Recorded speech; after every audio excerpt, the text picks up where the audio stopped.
우리가 아는 지구의 모습 중 가장 혹독하고 거대한 풍경은 단연 사하라 사막일 것입니다. 북아프리카 대륙의 3분의 1을 덮고 있는 이 파국의 땅은 대한민국 면적의 무려 90배에 달합니다. 끝없이 펼쳐진 모래 언덕, 끓어오르는 듯한 뜨거운 공기, 그리고 생명체라면 도저히 버틸 수 없는 혹독한 환경. 사하라는 초토화라는 단어의 가장 완벽한 예시입니다. 하지만 닥터타임은 이 시점에서 여러분에게 충격 실화 하나를 폭로하려 합니다.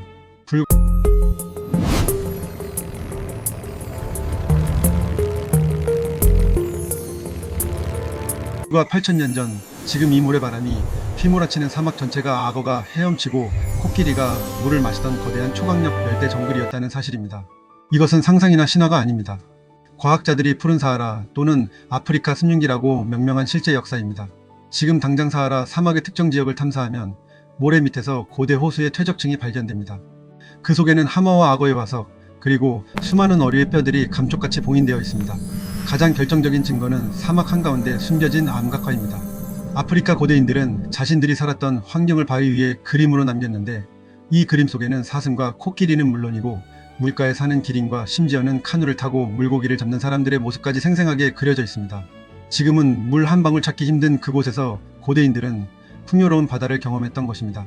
그렇다면 어떻게 이 역대급의 기적적인 변화가 가능했을까요? 사하라를 순식간에 초토화시킨 강력한 태양 대신 이곳에 생명을 불어넣은 것은 몬순이었습니다. 약 15,000년 전부터 지구는 거대한 궤도 변화를 겪었습니다. 지구 자전축의 기울기와 공전 궤도가 미세하게 변하면서 북반구의 여름철 태양 복사량이 현재보다 훨씬 증가했습니다. 이 변화는 북아프리카에 전례 없는 규모의 초대형 몬순을 불러왔습니다. 강력한 몬순이 북아프리카 깊숙이 급습하며 매년 엄청난 양의 비를 쏟아냈습니다. 이 비는 단순히 땅을 적신 것을 넘어 거대한 강줄기를 만들고 수천 개의 호수를 형성했습니다. 이 호수 중 하나는 지금의 나일 강보다 컸을 것으로 추정됩니다. 지금의 모래 아래에 숨겨진 고대 호수의 흔적들이 바로 그 증거입니다. 이 푸른 사하라의 시대는 고대 인류에게도 엄청난 축복이었습니다. 인류는 물과 식량이 풍부해지자 사하라 사막 한가운데로 이주했습니다. 이들은 정착하여 초기 문명을 형성하고 가축을 길렀습니다. 이 시기의 문명은 폭발적으로 발전했습니다. 인류 문명의 요람이 나일강 유역뿐 아니라 사하라 전체였다는 대파괴적인 상상력이 현실이 되는 것입니다. 하지만 이 번영의 시대는 영원하지 않았습니다. 자연은 인류에게 무서운 경고를 보냈습니다. 기후가 다시 파국으로 향하는 일촉즉발의 상황이 발생한 것입니다. 약 5,000년 전부터 지구의 궤도가 다시 천천히 이동하기 시작했습니다. 몬순은 서서히 북쪽으로 물러났고 사하라 지역은 다시 건조해지기 시작했습니다. 이 대재앙적인 건조화는 순식간에 진행되었습니다. 몬순이 감쪽같이 사라지자 거대한 호수들은 증발했고 강줄기는 모래 속에 봉인되었습니다. 코끼리와 하마가 살던 정글은 순식간에 모래 폭풍이 휘몰아치는 사막으로 전멸했습니다. 이 대참사는 단 수백 년 만에 발생했습니다. 이 역대급 변화는 고대 인류에게도 큰 영향을 미쳤습니다. 그들은 살기 위해 비상 출격해야 했고 결국 물이 남아있는 나일강 유역으로 집단 이주했습니다. 이 대규모의 인구 이동이 이집트와 같은 고대 나일강 문명이 폭발적으로 번성하게 된 숨겨진 배경이라는 주장이 설득력을 얻고 있습니다. 결국 사하라 사막의 역사는 우리에게 강력한 교훈을 줍니다. 자연의 힘은 인류 문명을 초토화시킬 만큼 초강력하며 문명의 번영이 한순간에 붕괴할 수 있다는 충격 실화입니다. 우리는 8,000년 전 사하라가 초강력 열대 정글이었다는 충격 실화를 확인했습니다. 하지만 이 정글이 순식간에 전멸하고 황량한 사막이 된 후에도 대재앙적인 건조화 속에서도 생명을 품고 있는 또 다른 숨겨진 비밀이 있습니다. 바로 사막의 모래 아래 깊숙이 봉인된 고대 바다, 누비안 사구 대수층입니다. 이 대수층의 규모는 상상을 초월합니다. 그 면적은 대한민국 전체 면적의 80배가 넘습니다. 저장된 물의 양은 50만 제곱킬로미터로 이는 세계 최대의 담수호인 북미의 슈피리어 호수보다도 훨씬 더 큰 초대형 규모입니다. 이것은 수만 년 전 푸른 사하라 시대에 쏟아진 몬순비가 지하 깊은 곳에 감쪽같이 갇혀 형성된 화석수입니다. 닥터타임의 질문입니다. 이 거대한 지하수를 꺼낸다면 사하라는 다시 정글이 될 수 있을까요? 이 역대급 규모의 물을 가장 먼저 주목하고 대규모의 비상 출격을 감행한 인물이 있습니다. 바로 리비아의 독재자 무아마르 카다피입니다. 1980년대 카다피는 사하라 사막의 지하에 묻힌 이 물을 끌어올려 사막을 옥토로 바꾸고 리비아를 농업 강국으로 만들겠다는 야심찬 계획을 발표했습니다. 그 이름은 대인공강, 즉 인간이 만든 가장 거대한 강이었습니다. 카다피는 이 프로젝트를 세계 8대 불가사의라고 선언하며 자신의 치적을 과시했습니다. 이 프로젝트는 문자 그대로 대파괴적인 규모였습니다. 수백 미터 깊이의 지하에서 물을 퍼 올리기 위해 수천 개의 초대형 우물을 뚫었습니다. 이 물을 벵가지와 트리폴리 같은 해안 도시까지 운반하기 위해 4,000km가 넘는 거대한 콘크리트 파이프라인과 수로를 사막 한가운데에 건설했습니다. 이 파이프라인의 지름은 승용차 한 대가 들어갈 만큼 컸으며 투입된 예산은 330억 달러에 달했습니다. 카다피의 계획은 성공하는 듯 보였습니다. 사하라의 불모지였던 곳에 농장과 녹지가 폭발적으로 생겨나기 시작했습니다.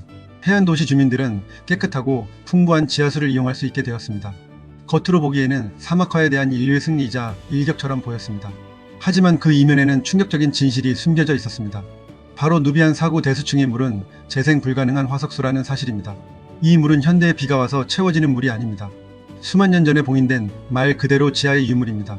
카다피가 초강력 펌프로 이 물을 끌어올리는 속도는 자연적으로 지하수가 채워지는 속도보다 수십 배 혹은 수백 배 빨랐습니다. 이것은 마치 저금통을 한 번에 깨서 돈을 쓰는 것과 같았습니다. 단기간에 초토화를 피하기 위한 비상출격이 장기적으로는 파국을 예약한 셈이었습니다. 과학자들은 이 속도대로 지하수를 사용하면 수십 년 안에 지하수위가 급격히 떨어져 결국 고갈될 것이라고 경고했습니다.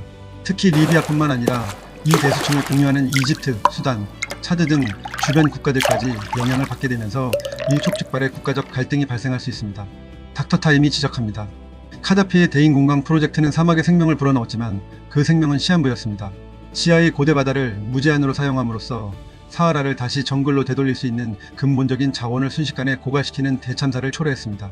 대인공강 파이프라인을 따라 흐르는 물은 어쩌면 수만 년 전 푸른 사하라의 마지막 눈물이었을지도 모릅니다. 이 물이 다 마르는 순간 사하라 사막은 영원히 구제 불가능한 파국의 땅으로 봉인될 것입니다.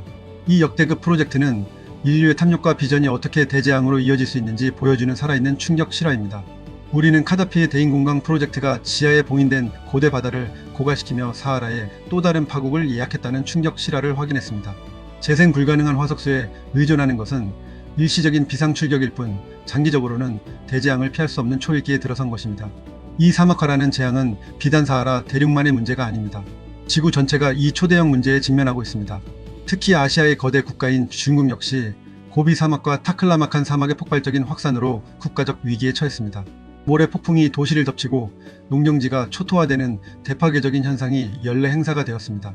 중국은 이 사막화라는 적에 맞서 인류 역사상 가장 거대한 규모의 반격, 이른바 녹색장성 계획을 감행했습니다. 이것은 말 그대로 사막을 봉쇄하기 위해 수천 킬로미터에 달하는 거대한 숲의 장벽을 건설하는 초대형 비상출격 프로젝트입니다. 중국의 이 일격은 나무를 심어 사막의 확산을 막고 황사를 봉쇄하려는 대규모의 인간적인 도전입니다.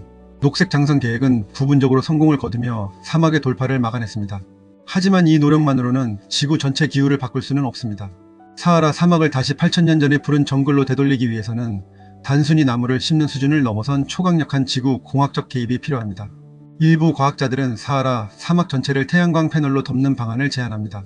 이것은 단순히 전기를 얻기 위함이 아닙니다. 태양광 패널이 사막 표면을 덮어 땅이 직접 흡수하는 열을 줄이면 사하라 지역의 기온을 낮출 수 있습니다.